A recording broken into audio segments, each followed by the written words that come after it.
Hello everyone, I'm Joshua Jones. This is Good Luck Have Fun Magic the Gathering on YouTube. Reminding you to subscribe, like, share, hit the bell, and comment on these videos. It would help me out and the channel out a lot. Thanks so much. Okay, let's jump into it with Ravnica Allegiance. And this deck is called Double Dead. Did you think death would relieve you of your obligations? Which Teysa Karlov is known to say. This particular commander's got me pretty hype, if you can't tell by the monotone of my voice right now. But anyways, this is 2 white black for a 2/4 legendary creature, human advisor, of course. That's what Teysa is. And if a creature dying causes a triggered ability of a permanent you control to trigger, that ability triggers an additional time. There's also a line of text on here about creature tokens you control have vigilance and lifelink, which is somewhat relevant, but obviously not what the deck is going to be based around, as we're just going to have the Panharmonicon effect, but for dying instead of ETBing. It's a pretty dope deck. This was released earlier this week, even maybe close to a week ago, and I just wanted to take a little bit extra time and not rush it out to get it just right, because every card in this deck I am purchasing and putting together for myself. Don't do that for all of these, just in case you didn't know. I don't own all the decks that we put up on the channel. So anyways, let's jump into it, of course, with the foundation of the deck. We're going to start off with the ramp. So Soul Ring, it's a commander deck, so put it in there. Black Market. I mean, Tessa's ability is anything that dies causing a permanent you to trigger. It triggers an additional time, so you'll see that a lot in this deck, where it doesn't just mean like if a creature dies and says like create a token or whatever, you get 2 of those tokens. You do, but also if a creature dies, if you get a counter on black marker, you get 2 counters on black marker. So just great ramp for the deck, and this is primarily a mono black deck. Splash a little bit of white. Anyways, Burnished Heart, which sacrifices, gets its 2 basics. That sacrifice doesn't double up because it's not like a dies trigger. It's part of the cost, so you don't get 2 there. But you do get 2 on Solemn Simulacrum. When it dies, you will get to draw 2 cards if your commander's out. And also just ramp you up with the land-wise, which is kind of tough to do in the Orzhov color group. Moving on, we have Pitiless Plunderer, Pawn of Ulamog, and Sifter of Skulls. All give us either a treasure, an 0/1 that sacks for a colorless, or a 1/1 that sacks for a colorless. Now, we could use these to ramp us up. If our commander's out, we're going to double up on each one of these tokens that it gives us. But also with the 1/1s from Sifter of Skulls, it's important to note that those have vigilance and lifelink, so you don't have to sack them right away. Then carrying on, we have Cryptghast, Magus of the Coffers, and Nirgana Revenant, which all just allow us, if whenever we tap a swamp, we get an additional black, and then Magus of the Coffers to 2-tap and do like a Cabal Coffers or whatever that land, which we'll see later on in the deck is, effect.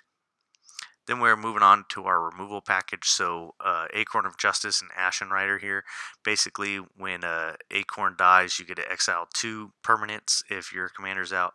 When Ashen comes in, we're exiling a permanent, and then 2 on the way out the door. Then we're running Demon of Dark Schemes and Havoc Demon. So Havoc Demon's going to trigger twice. You're going to hear me say trigger twice a lot during this deck tech overview, but basically everything's going to get -10, -10. That's kind of counterintuitive with our commander because it's going to die, but sometimes when you need to get around the indestructible and whatnot, you got to do what you got to do. I like Demon of Dark Schemes here because whenever another creature dies, you're going to get 2 energy instead of the 1 energy because it's a permanent you control. And then, of course, to pay 3 and 4 energy, we can put a creature card onto the battlefield in our control, which is fantastic. And then when it ETBs, everything's going to get -2, -2. All right. And then we got Grave Pact, Dictator of Erebos, and Butcher of Malakir all do the same thing. So basically, something of ours dies, and our opponents have to sacrifice 2 creatures. Rounding it out, we have Anguish Unmaking, Utter End, and Merciless Eviction. We did want to run some spell-based removal on this deck just to help us at instant speed and target something that's troublesome. And then, of course, with Merciless Eviction, even though it's at sorcerer speed, to get rid of everything exiled permanently of that chosen type that we are having issues with. To refill our hand, we got Skull Clamp. This is probably my favorite card in the whole deck because you equip it onto like a 1/1 or whatever, it dies, you draw 4. That's crazy. And then Dark Prophecy, whenever something dies, you draw 2, lose 2. For X in Arena, just because it's great, just to be able to play it on turn 3, and then on turn 4 be able to start refilling our hands. Twilight Prophet, we're definitely going to have a Sin. It's important to note, just in case you didn't, with the Sin mechanic, once you have 10 permanents and you get the City's Blessing, it doesn't matter if you have 8 later on. We probably all know that by now, but just in case you didn't. And then it's going to help us gain some life back that we're losing to some of these other effects. Alright, and then we got Filigree Familiar, just kind of like a simple little 2-2 for 3, but when it enters we gain a couple life, and then when it dies we're going to draw 2 cards. So, makes the cut. I like it, plus it's just a really cool art. Corpse Augur, and then Treasure Keeper. So Treasure Keeper, we get a kind of like a cascade-ish for 2 times, and then of course with the Corpse Augur, again, like I said, draw X twice and lose X twice, where X is how many cards whoever has the most cards in their graveyard, or if we don't want to draw that many, you get the point here. Moving on to Midnight Reaper, Grim Horoscopes, and Harvester of Souls. These all do the same thing. Non-tokens die, we draw and lose life, and sometimes we don't even have to lose life. Finally, let's move on to the game plan of the deck, which is basically life matters. So Blood Artist, Falconwrath Noble, Zulaport Cutthroat, draining our opponents out are one target, in the case of 2 of these, but with Zulaport, each opponent. Then we have Gate to the Afterlife. We are running the other half of this, the GPG in the deck, because it brings stuff back for us. But just in the meantime, whenever something dies, just to be able to gain that life and to loot through our deck to find our key pieces. Grave Merchant, because like I said, this is basically a mono black deck. And then Kukushu is, it's kind of crazy, man, that each opponent's going to lose 10 life, and then you're going to gain like 30 life if you're in a 4-player commander game. Moving on, we have Hangerback Walker, so to just double up on those flyers whenever it dies, Alinda, and then Augury. This is basically just creating a bunch of creatures for us whenever stuff's dying, and we're going to be having stuff die all the time, hopefully. And then those rats just having Death Touch along with Vigilance and Life Link if our commander's out is fantastic. Moving to Open to the Graves and Wormcoil Engine, I mean, just what can I say? This is just a must-have to keep us going whenever we have stuff dying. It's important that we get like a replacement effect, sort of like, so if we have Ashen Rider die, we get a exile 2 permanents, and then of course we're going to get 2 2/2s. That's just crazy good. I'm really looking forward to all the value that this Orzhov EDH deck's going to bring. Finally, Raising the Dead, we have a Darkar Valkyrie, Aetherios God of Passage, and Lifeline, just to put our opponents in a tough spot with our stuff dying, have some tappage ability just to bring it back, and then of course with Lifeline, sort of an expensive card, but just, it dies right away. You have something else that's a creature in play, you just bring it right back. It's kind of nutso. I mean, at the end of turn, of course, but still. And then Raise the Dead, continuing on with GPG, like I said, just getting that 4/4 zombie that comes back with haste, and whenever that copy token dies, it's going to have the same effect, and then Shieldred just to keep bringing stuff back to the battlefield for us and keeping stuff off of our opponent's side of the board. And then moving on to the utility, in the protection slot for this deck, we're not running Swiftfoot or Lightning Greaves because we really need to have that indestructibility, and Gift of Immortality is essentially that.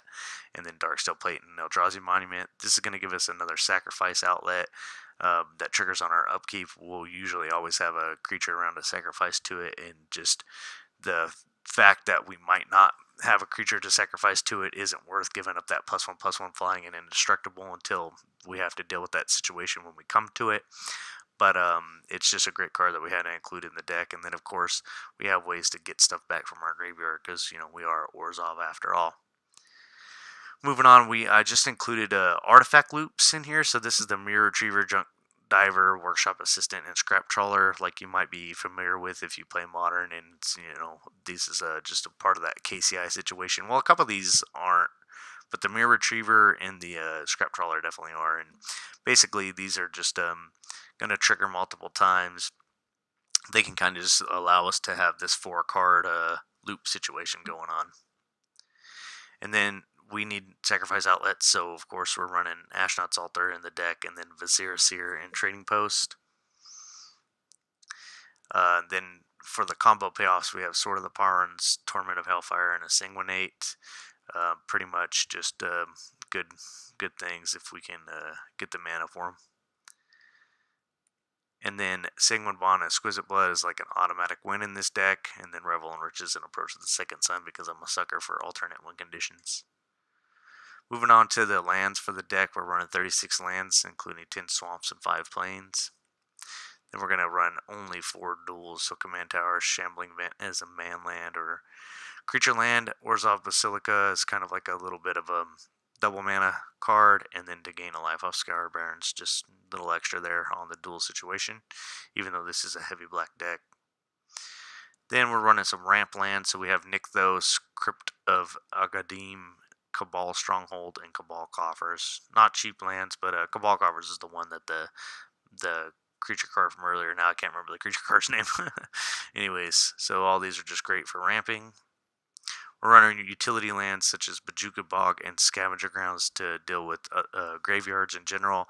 Scavenger Grounds is not great because we care about our graveyard, but sometimes you need that instant speed reaction to people's graveyards if they're going to combo off or whatever. Otherwise, you could just use it for colorless mana. And then Ghost Quarter to just deal with the problem land, Evolving Wilds and Terramorphic to kind of just get planes if we didn't draw into one because we are only running 5. Then we have High Market and Phyrexian Tower just to allow us to sacrifice a creature for either, so a couple black mana or to gain a life off of that, but mainly just because we want a way to sacrifice a creature when we want to. Mortuary Mire as a one-off when it ETBs to put a creature on top of our library that we lost, and then Memorial to Folly, the same type of thing, just a one-off effect. Then we're running Command Beacon and Homeward Path because sometimes if our commander's died too many times, you got to just get it back into your hand. And then Homeward Path because I don't like other people having our stuff, right? Westfell Abbey flips into Westfell Abbey flips into Ormondal something. My bad, I forgot the name of it, and that's why I snuck it underneath here. But basically, the legendary creature demon, Flying Lifelink, Indestructible Haste. If you're running a black deck that has less than 3 colors, then I think you can definitely fit it in as a one-off slot. Or Bork, because why not? It itself taps for black, and then just why not? For the challenge achievement trophy of this deck, we have Magus of the Coffers equipped with Sword of the Parns to cast a Torment of Hellfire for X equals 90. That's what you got to do for the challenge achievement trophy. You're going to need 6 swamps on the battlefield to do that because what you do is you put Sword of the Parns on the Magus of the Coffers. You use 2 of your 6 mana to tap Magus for 6 mana. So you go up to 10 total mana because you used 2 of it, and then you use 3 mana to untap Magus, which puts you down to 7, and then 2 down to 5 mana, but then you get 6 mana, so you're at 11, and then that creates a loop, and then you Torment and Hellfire them out for the win. Alright, that's going to do it for Double Dead. Teysa Karlov from Ravnica Allegiance. This deck's going to run you $300, so go on over and check it out if you want, because I have the full deck list up at 156-42776 on mtggoldfish.com. Yeah, Double Dead. What up? Teysa Karlov coming in hard. Probably not going to do anything in Standard, but just a boss card in EDH that I'm super excited about. Pretty much like tops the list over that freaking other Sacrifice a Creature one and every other legendary that we've seen so far. So, hey, I appreciate you watching. I'm Joshua Jones with Good Luck, Have Fun, Magic the Gathering, and just remember to do all this stuff and yeah. All right, laters. Happy 2019 too, by the way.